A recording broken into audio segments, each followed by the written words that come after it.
सामने प्रकट हो गए और भगवान की प्रार्थना करने लगे कि प्रभु आओ, आप इस रथ पर बैठिए।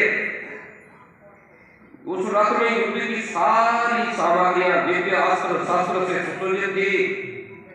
2 सारथी उन रथ को हाँक रहे थे। एक दूसरा रथ भी आ गया, एक भगवान कृष्ण के लिए और दूसरा भगवान बलराम के लिए। भगवान ने अपने लोक से वो दिव्य रथ मंगा लिए थे। संकल्प भगवान का सत्यम परम सत्य, सत्यम व्रतम सत्य परम त्रिसत्यम सत्यस्य नियतम। भगवान का जो संकल्प है सत्य स्वरूप है और भगवान जैसे मन में संकल्प करते हैं वैसे भगवान करते हैं। उन्हें देखकर भगवान श्री कृष्ण ने बलराम जी से कहा, भैया जी देखो, यह आपका रथ है, इसमें आपके प्यारे आयुध, भगवान के आयुध कौन कौन से? हल, सूल, आप ऊंचे हैं। आप इस रथ पर सवार होकर के शत्रु सेना का संहार कीजिए। भगवान कृष्ण बलराम जी इस प्रकार आपस में विचार करके कवच धारण करते हैं, रथ पर सवार होकर के मथुरा से निकल पड़ते हैं।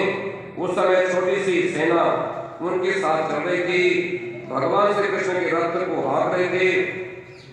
दारुक, भगवान के सारथी का नाम है दारुक, याद रखना। दारुक पूरी से बाहर निकल करके उन्हें अपना 5 जन्य शंख प्रदान कर दिया। भगवान ने 5 जन नाम का शंख फूंका और जैसे शंख की ध्वनि भगवान ने करी,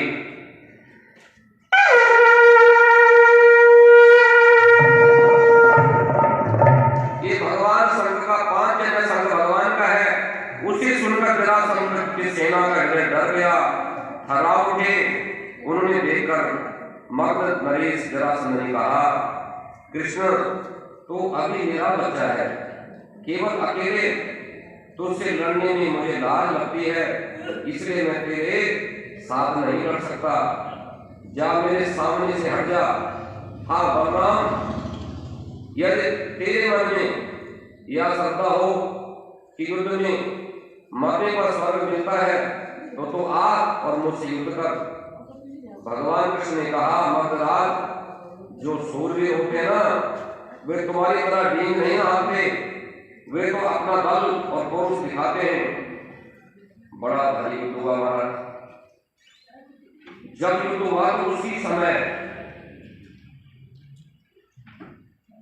एक राक्षस और आया वहां, वो जरासंध का मित्र था। वो 23 अक्षरों सेना इकट्ठा करके महाराज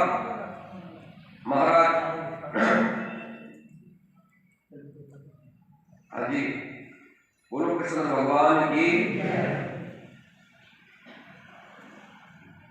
बताओ कौन आया था? काल यमन। बहुत अच्छा, वेरी क्या बात, मां में सब आप काल यमन आया महाराज। काल यमन ने कई सेना लेकर के इकट्ठा हो गया। वो जरासंध का मित्र था कि आओ हम तो युद्ध करेंगे, और कृष्ण हम तो मिल करके कृष्ण कहा कि देखो इनकी सेना को मार दो, बिल्कुल छोड़ दो। भगवान ने सारी सेना नहस नहस कर दी और भगवान एक पर्वत पर जाकर के कूद गए। तो उस काल यमन ने उस पर्वत के चारों तरफ जो है ज्वलनशील पदार्थ डाल उसमें आग लगा दी। अपने आप में वही जल जाएगा, भस्म हो जाएगा, और वापस आ गया। और भगवान ने ऊपर से छलांग लगाई और वहां से बाहर आ गए। और जब दोबारा युद्ध के लिए पुकारा उसने फिर सेना इकट्ठी करी और भगवान के ऊपर आक्रमण करा। तो भगवान फिर दूसरी बार फिर भागे, तो भगवान का नाम वर्ण छोड़ नहीं पड़ा। तो भगवान आज कई काल यमन को ही समाप्त करना चाहते हैं, पर काल यमन को वरदान मिला हुआ है, वरदान को भी पूरा करना है। और भगवान को याद आया कि मेरे एक भक्त है, उसने भी वरदान मांगा हुआ है, उसका वरदान भी पूरा करना है। तो भगवान एक गुफा में जाकर के छुप गए और भगवान का पीछा करते करते काल यमन उसी गुफा में प्रवेश कर गया। और उसने देखा कि एक आदमी सो रहा है, और जो आदमी सो रहा है यही कृष्ण होगा, क्योंकि इसने पीताम्बर